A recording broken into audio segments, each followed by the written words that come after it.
మోకాల నొప్పులకు ఎటువంటి సర్జరీ లేకుండా ఎపియాన్ పెయిన్ క్లినిక్ అందిస్తున్న అత్యాధునిక చికిత్స.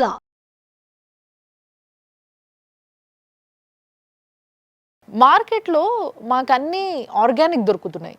అన్నిట్లో లైక్ ఎట్లా అంటే కొర్రలతో చేసినవి ఇలాంటివి కూడా బిస్కెట్స్, ఇప్పుడు రకరకాల బిస్కెట్స్ ఉంటాయి. ఆ బిస్కెట్స్లో మైదా లేదండి, ఇది గోధుమలది, ఇది కొర్రలది, ఇది రాగులది అన్నీ దొరుకుతున్నాయి మనకి. ఇంతకీ ఎట్లా చెక్ చేసుకోవాలంటారు? ఫర్ ఎగ్జాంపుల్ ఇప్పుడు నేను ఒక బిస్కెట్ ప్యాకెట్ తెచ్చుకున్నా, దానిపైన ఏమన్నా ఉంటుందా? Is there any sign to say that there is some maida in it, కొంచెం ఉంది అని? మనం ఒక ప్రాసెస్డ్ ప్యాకేజ్డ్ ఫుడ్ తెచ్చుకోగానే ఫస్ట్ దాని మీద మ్యానుఫ్యాక్చరింగ్ డేట్, ఎక్స్పైరీ డేట్ అనేది చూసుకోవాలి. సో మ్యానుఫ్యాక్చరింగ్ ఎక్స్పైరీ డేట్ చూసుకున్న తర్వాత న్యూట్రిషనల్ ఫ్యాక్ట్స్ చదువుకోవాలి. న్యూట్రిషనల్ ఫ్యాక్ట్స్ అని ఒక టేబుల్ ఇస్తారు. ప్రతి దానికి ఏ ప్యాకేజ్డ్ ఫుడ్కి అయినా సరే న్యూట్రిషనల్ ఫ్యాక్ట్స్ టేబుల్ ఉంటుంది. ఆ టేబుల్లో యాడెడ్ షుగర్స్ ఉన్నాయా, యాడెడ్ షుగర్స్ ఉంటే ఎంత అమౌంట్స్లో ఉన్నాయి, మోర్ దాన్ 10 grams ఉంటే అది very high in sugars. So first దీని తర్వాత నెక్స్ట్ మీరు చూసుకోవాల్సింది ఏంటంటే ఇంగ్రీడియంట్స్ లిస్ట్. ఇంగ్రీడియంట్స్ లిస్ట్లో ఫస్ట్ ఏ లిస్ట్లో ఏదైతే ఫస్ట్ లిస్ట్ చేస్తారో ఆ ప్రోడక్ట్లో అది హైయెస్ట్ క్వాంటిటీలో ఉన్నట్టు. ఇప్పుడు మీరు బిస్కెట్ ప్యాకెట్ తెచ్చుకున్నారనుకోండి, అందులో ఇఫ్ దే ఆర్ క్లెయిమింగ్ ఇది రాగి బిస్కెట్ అని క్లెయిమ్ చేస్తున్నప్పుడు ఆ ఇంగ్రీడియంట్ లిస్ట్లో రాగి ఫస్ట్ ఇంగ్రీడియంటా కాదా అన్నది చూసుకోవాలి. ఒక రాగి ఫస్ట్ ఇంగ్రీడియంట్ కాకపోతే then it is not high in ragi. Okay, first ingredient ఎప్పుడు కూడా హైయెస్ట్ అమౌంట్స్లో ఉంటుంది. ఈ ఫస్ట్ ఇంగ్రీడియంట్ మనం జనరల్గా మీరు ఇందాక అన్నట్టు మైదా అని డైరెక్ట్గా ఎవరు క్లెయిమ్ చేయరండి. దాన్ని ఇప్పుడు ఎన్రిచ్డ్ వీట్ ఫ్లార్ అని కానీ, రిఫైన్డ్ వీట్ ఫ్లార్ అని కానీ, ఇట్లా రకరకాల వేరే వేరే నేమ్స్ తోటి వాటిని లిస్ట్ చేస్తారు. ఎందుకంటే మైదా అని రాస్తే మీరు కొంటారా? మైదా చెడు అని అందరికీ తెలుసు. ఎగ్జాక్ట్లీ. యా, నేను చాలా హెల్దీ బిస్కెట్స్ కొంటున్నాను మా పిల్లలకి, ఇందులో 0 మైదా అని రాశారు అని ఇస్తారు. కానీ మీరు ఇంగ్రీడియంట్స్ లిస్ట్లో చూసే తెలుసుకోవాలి అందులో నిజంగా మైదా ఉందా లేదా అని. చాలా డేంజరస్ పదాలు ఉన్నాయి, విన్నారు కదా. ఎన్రిచ్ వీట్ ఫ్లోర్ ఒకటి, ఇంకోటి ఏంటి మ్యామ్? రిఫైన్డ్ వీట్ ఫ్లోర్ అదొకటి. సో ఈట రాసిండ్రు అంటే దానికి అర్థము గోధుమల పిండి అని కాదు, మైదా పిండి కూడా గోధుమల నుంచే ఉడుతుంది కాబట్టి వాళ్ళు అట్లా రాసుకోనికి అధికారం వచ్చింది వాళ్ళకి. షుగర్స్ కూడా అలాగే అండి. షుగర్స్ కూడా రకరకాల పేర్లు ఉంటాయి. మాల్టోడెక్స్ట్రిన్ అని, డెక్స్ట్రిన్ అని, సూక్రోజ్ అని. సో ఇట్లాగా రకరకాల షుగర్స్ వేరే వేరే పేర్లలో ఉంటాయి. హై ఫ్రక్టోస్ కార్న్ సిరప్ అసలు అది హ్యూజ్ సబ్జెక్ట్.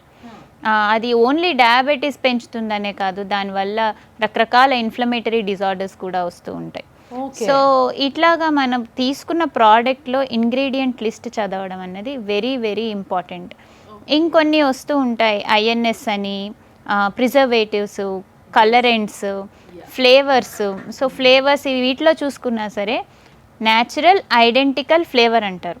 అంటే అదేమి డైరెక్ట్గా వాడు ఫ్రూట్ వేయడు. ఇప్పుడు మీరు బాగా చూస్తే ఫ్రూట్ జ్యూసెస్ కానీ, లేకపోతే పొద్దున్నే మనం బ్రేక్ఫాస్ట్కి బ్రెడ్ కాకుండా ఇప్పుడు చాలా ఫేమస్ అయిందంటే సీరియల్స్. పిల్లలకి ఇంకా అట్రాక్టివ్గా బాక్సుల మీద కార్టూన్స్ వేసి చోటా భీమో లేకపోతే వాళ్ళ ఫేవరెట్ కార్టూన్ ఏదో హెల్దీ తింటున్న ఫీలింగ్ వస్తుంది సార్. అసలు వీటి వల్ల ఈ రిఫైన్డ్ ఫుడ్స్ వల్ల మళ్ళా పిల్లలకి మూడ్ స్వింగ్స్, వాళ్ళ ఎనర్జీ ఇంబ్యాలెన్సెస్, సో వాళ్ళకు ఒకసారి కోపం, ఒకసారి ఇది, వాళ్ళ క్రేవింగ్స్ పెరిగి వాళ్ళకు చాలా కష్టం అండి. బాగా పెద్ద పెద్ద స్వీట్ షాప్స్లో ఈ మధ్య నేను చూస్తున్నా, మైదాతో తయారు చేసిన స్వీట్స్లో షుగర్ ఫ్రీ అని కింద పెడుతున్నారు సార్. ఒకరిద్దరు డాక్టర్లు కూడా నాకు చెప్పిండ్రు, షుగర్ ఫ్రీ అయితే పర్లేదమ్మా, వేసుకోవచ్చు, ఆ ట్యాబ్లెట్స్ వేసుకుని తాగొచ్చు షుగర్ ఉన్న వాళ్ళు అని. మీరు చెప్పండి యాజ్ ఎ ఎండోక్రైనాలజిస్ట్, అసలు అట్లా తాగొచ్చా? షుగర్ ఫ్రీలో షుగర్ ఉండదా? ఏం కాదా తింటే? ఇంకొకసారి దాని జోలి పోము అనుకుంటే, ఇంకా లైఫ్లో ఇది ఫస్ట్ అండ్ లాస్ట్ అనుకుంటే నేను ఓకే అని అనొచ్చు. ఓకే, ఇప్పుడు నేను ఓకే అన్నాను అనుకోండి ఎవరికన్నా, ఓహో డాక్టరే చెప్పాడు కదా అని చెప్పేసి రెండోసారి మళ్ళీ అలాంటి దాని దగ్గరికి వెళ్తారు. పిల్లల విషయానికి వచ్చేసరికి ఏంటంటే ఈ మైదాతో తయారు చేసినవి అన్నీ తిని వాళ్ళు దుంకి ఆడి ఎక్కువ ఎనర్జీ పోయి చెమటలు పోయి వాళ్ళకి అరిగిపోతుంది, మళ్ళీ తింటున్నారు. కానీ ఈ తిన్న మైదా వల్ల వాళ్ళ లైఫ్ స్టైల్, వాళ్ళ ఫ్యూచర్, వాళ్ళు ఇంకొక 20 ఏళ్ళ తర్వాత ఏ విధంగా మామూలుగా హెల్తీగా తిన్న పిల్లలతో పోలిస్తే వెనకబడతారు అని అడిగితే ఏం చెప్తారు సార్? నేను కూడా చిన్న వయసులో బర్త్డే పార్టీలో కేకులు తిన్నాం. అప్పుడు కూడా నూడిల్స్ కొత్తగా వచ్చాయి అప్పుడు ఇండియాకి, 2 రూపాయలు 2 నిమిషాల్లో. ఎప్పుడు 3 నెలలకో 2 నెలలకో 6 నెలలకో ఒక్క ప్యాకెట్ ఇంట్లో తెచ్చుకొని ఉడకబెట్టుకొని తింటే గొప్ప. అందులో మళ్ళీ ఇన్ని బీన్స్, ఇన్ని క్యారెట్, మళ్ళీ కట్ చేసి వెజిటబుల్స్ కూడా, ఎందుకంటే అది 5 మందికి రావాలి కదా. మీరు అన్నట్టు ప్లస్ ఎగిరాం, దూకాం, పరిగెత్తాం, కాబట్టి ఆడికాడికి సెల్ అయిపోయింది. ఇప్పుడు ఏమైంది, పిల్లలు కార్పొరేట్ స్కూల్స్లో ఎక్కడ వాళ్ళు పరిగెడుతున్నారు. అప్పుడప్పుడు నిజంగా రేర్లీ అయితే అకేషనల్గా, వెరీ అకేషనల్గా అయితే బాడీ తట్టుకుండేది. బట్ ఒకప్పుడున్న అకేషనల్ అండ్ వెరీ రేరు ఈరోజు ఆఫన్ అయిపోయింది, అంటే సరదాగా అయిపోయింది ప్రతిదీ. నేను ఈ అంశంలో ఒకటి చెప్పదలుచుకున్నా. నేను 1-2 సందర్భాలలో అనకాపూరు, ఆర్మూరు దగ్గర మెడికల్ క్యాంప్స్ చేశామండి. నాకు అక్కడ చాలామంది మంచి క్లయింట్స్, పేషెంట్స్ ఉన్నారు. వాళ్ళ రిక్వెస్ట్ మీద వెళ్ళి చేసాం. నిజంగా అక్కడ చాలా మంచి ఆరోగ్యంగా ఉన్నారు. నేను వేరే ప్లేసెస్లో క్యాంప్స్ కంటే ఇక్కడ డయాబెటీస్ డిటెక్షన్ చాలా చాలా తక్కువ. అంటే చాలామందికి షుగర్స్ కంట్రోల్లోనే ఉన్నాయి. షుగర్ లేని వాళ్ళ సంఖ్య కూడా చాలామంది ఉన్నారు. సంతోషమే. బట్ అయినప్పటికీ నేను గుర్తించింది ఏంటంటే అక్కడ ప్రతి ఒక్కరూ ఉదయం చాయ్ కాఫీతో బిస్కెట్లు తింటున్నారు.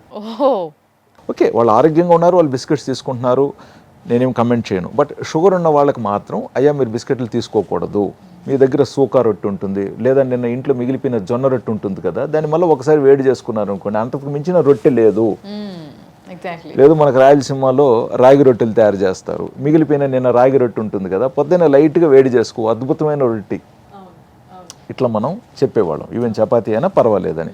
సో దయచేసి బిస్కెట్లు మంచివని మాత్రం కొనుక్కొని తినకండి. చాలా మందికి ఇందాక మేడం చాలా చూసుకోవాల్సిన విషయాలు చెప్పారు ఒక ప్యాకెట్ వెనకాల. దాంతోపాటు కొన్ని నంబర్స్ కనిపిస్తాయి, ఇవేంటో పాపం చాలా మందికి తెలియదు. వాటి వెనకాల మీరు చూస్తే దాంట్లో ఇంగ్రీడియంట్స్ కింద ఇంకేమేమి కలిపినారు అనే దాంట్లో ఓన్లీ నంబర్స్ ఉంటాయి, పేర్లు అక్షరాలు ఏమి ఉండవు. ఆ నంబర్లు యాజ్ ఇట్ ఈజ్గా మీరు గూగుల్లో కొట్టి సెర్చ్ చేస్తే అసలు దాని యొక్క అవతారం చూపిస్తే చూడండి, మామూలు ఉండదు. దానివల్ల వచ్చే ఎన్ని రోగాలని మెన్షన్ చేస్తుందో అది చూసి నేను షాక్ అయిపోయినా, ఈ నంబర్ ఏంటి అని. దానికి ముందు ఒక 2 అక్షరాలు ఉంటుంది, FQO, FAనో ఏవో ఉంటాయి ఇలాంటివి, దాంతోపాటు నంబర్ ఉంటుంది. దాన్ని సెర్చ్ చేయండి ప్లీజ్, దాన్ని బట్టి అయినా మీకు అర్థమవుతుంది ఏం తింటున్నాం. అంతేకాకుండా ఇటీవల గవర్నమెంట్ 100% జ్యూస్ అనేది పెట్టకండి, లేబుల్ తీసేయమని చెప్పి. ఎందుకంటే 100% జ్యూస్ మీరు తయారు చేయలేరు. నేను మీ ఇంటికి వస్తున్నానని చెప్పి బత్తాయి రసం ముందస్తుగా కలిపి పెట్టారు. నేను ట్రాఫిక్ జామ్లో లేట్ అయిందని 2 గంటలు లేట్ వచ్చా. బత్తాయి రసం ఫ్రెష్గా అలాగే ఉంటుందండి? నెవర్. మరి ఎట్లా ఉంటుంది మీకు 100%? అంటే చాలా మంది ఫ్రిడ్జ్లో పెట్టి ఫ్రెష్గా ఉంటుంది అనుకుంటారు సార్. 2 అవర్స్కి తాగొచ్చు, తప్పేం లేదు. లైట్గా ఫెర్మెంటేషన్ అయింటుంది, పులిపి ఎక్కువ ఉంటుంది, మంచిదేలే. బట్ 2 అవర్స్కే జ్యూస్ అలాగైతే మీకు 2 డేస్కి 3 డేస్కి ఏమవుతుంది? ఓకే, ఫ్రిడ్జ్లో పెట్టినా మీరు నెక్స్ట్ డేకి పెట్టగలుగుతారు, కానీ వారం అంతా అది ఫ్రిడ్జ్లో ఉండదుగా. నిజంగా మీ చేతులారా చేసిన ఫ్రెష్ జ్యూసు. నేను ఈ సందర్భంలో ఉత్పాదన చేసే వాళ్ళని కూడా నేను కమెంట్ ఇప్పుడు ఎందుకు చేయట్లేదంటే, వాళ్ళు వ్యాపారంలో ఉన్నారు, ఆలోచించాలా. ఇప్పుడు బిస్కెట్ ప్యాకెట్ తింటున్నాం, 2 గంటల తర్వాత విందు భోజనం పెట్టబోతున్నారు. నువ్వు ఈ బిస్కెట్ ప్యాకెట్ తిని విందు భోజనం ఏం ఎంజాయ్ చేయబోతున్నావు? మనకి ఇండియన్స్కి ఉన్న పెద్ద ప్రాబ్లం ఏంటంటే, సెలవు ఇచ్చినా కూడా పోయి కష్టపడి పని చేస్తామండి. అందుకే మనం అమెరికాలో ఫేమస్. సెలవిస్తే కూడా ఊరికి ఉండలేం, ఏదో ఒకటి చేసేసి వాడి దగ్గర మెప్పు పొందాలి, పైసలు పొందాలి. అరే నువ్వు అనారోగ్యం అయిన తర్వాత ఆ పైసలు ఏం చేసుకుంటావు? హాస్పిటల్కి పెట్టుకుంటారు సార్. కరెక్ట్, దానికి లిమిటే లేకుండా పోయిందిగా. సో కొన్నిసార్లు ఏంటంటే ఒక లైన్ గీసుకొని, దయచేసి సండే అంటే ఇంత మంచిగా సరదాగా పిల్లల ముందు మనం వంట చేయకపోతే రేపు పిల్లలకు వంట ఎట్లా తెలుస్తుందండి? సో మనకు ఓపిక, తల్లిదండ్రులుగా ఫస్ట్ మనకు ఓపిక తెచ్చుకోవాలి. ఈవెన్ మనము ఐటమ్స్ కొనేటప్పుడు కూడా పిల్లల్ని పక్కన పెట్టుకొని, చూడు నాన్న ఇది మంచిది, ఇది టమాటో ఇంత ఎర్రగా గుండ్రోటంగా లేకపోయినా పర్వాలేదు, ఇది మంచి టమాటో పక్కనుంది చూడు, ఇది ఇలాంటి కొనుక్కోవాలి. కోడిగుడ్డు మరి పెద్దది తెల్లగా లేకపోయినా పర్వాలే, కొంచెం సైజు తక్కువ ఉన్నా పర్వాలేదు, బట్ ఇది మంచి కోడిగుడ్డు. రైసు తెల్లగా ముత్యాల్లాగా మెరవకపోయినా పర్వాలేదు, బ్రౌన్గా ఉన్నా పర్వాలేదు, ఇది మంచి రైసు. మనం పిల్లలకి ఈరోజు నేర్పించకపోతే, ఆల్రెడీ చాలామంది పిల్లలు వెస్ట్లో, ఇప్పుడు మనకు ఇండియాలో కూడా నీళ్ళని మర్చిపోయారు. వాటర్ అనేది వెరీ ఇంపార్టెంట్. అండ్ వీళ్ళు ఎన్ని నీళ్లు తాగుతున్నారని మనకి ఎలా తెలుస్తుందండి? కనీసం అడగాలిగా మనం, నాన్న నీళ్లు తాగావా, ఎన్ని నీళ్ళు తాగావు? ఆ మమ్మీ నేను 3 times వెళ్ళి తాగాను. ఓహో 3 సార్లు. నాన్న గ్లాస్ నిండా తాగావా, గ్లాస్ సగానికి తాగావా? పిల్లడు తొందరలో ఉంటాడండి, వాడు గ్లాస్ నిండేదాకా ఎందుకు ఓపిక ఉంటుంది? వాడు సగం గ్లాస్ తాగుతాడు జనరల్గా, అజూమ్ చేసుకోవాలి. అంటే అడిగినప్పుడు వాడికి క్లారిటీ, ఓహో ఫుల్ గ్లాస్ తాగాలనా అనేది తెలుస్తుంది.